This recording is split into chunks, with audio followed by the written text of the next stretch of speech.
Imagine scrolling through Netflix and spotting a striking cover for a series called Beauty in Black, directed by none other than Tyler Perry, a billionaire filmmaker and one of the most influential names in black entertainment.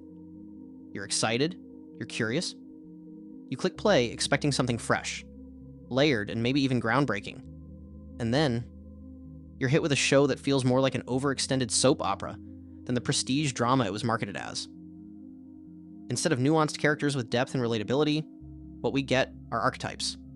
Villains who are villainous just for the sake of it, heroes who never feel fully developed, and supporting roles that seem to exist only to push shock value. The dialogue often comes off stiff or repetitive. The pacing drags in spots and then rushes in others, and heavy topics like exploitation, human trafficking, and power in the beauty industry are touched on but rarely given the depth they deserve. To be fair, Beauty in Black isn't without its appeal. The show looks great, it moves quickly, and for some viewers, it hits that guilty pleasure sweet spot, with high drama, betrayal, and scandal keeping them glued to the screen. But when you strip away the flashy surface, what's left feels hollow, as though Perry relied too much on spectacle and shock, rather than the kind of thoughtful storytelling that could have made the show truly powerful. And that's the real problem with Beauty in Black. It's a hit, yes, but it's a hit that shows us that popularity and quality don't always walk hand in hand. You could be watching this, and perhaps you don't share the same opinion. After all, Beauty in Black did become one of Netflix's most streamed shows, being watched all over the world.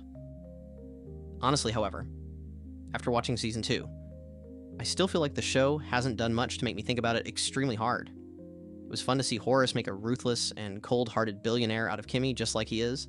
Fun because you just love her getting the revenge on her enemies, and you watch her sister and best friend get the life they didn't even ask for.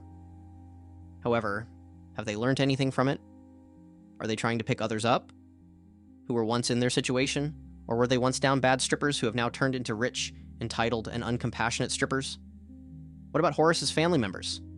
Did they learn anything after finding out that the man whose wealth and empire they solely depended on has decided to give it away to someone else out of his hatred for them? Well, if you've watched the second season, then you will find out. Clearly not.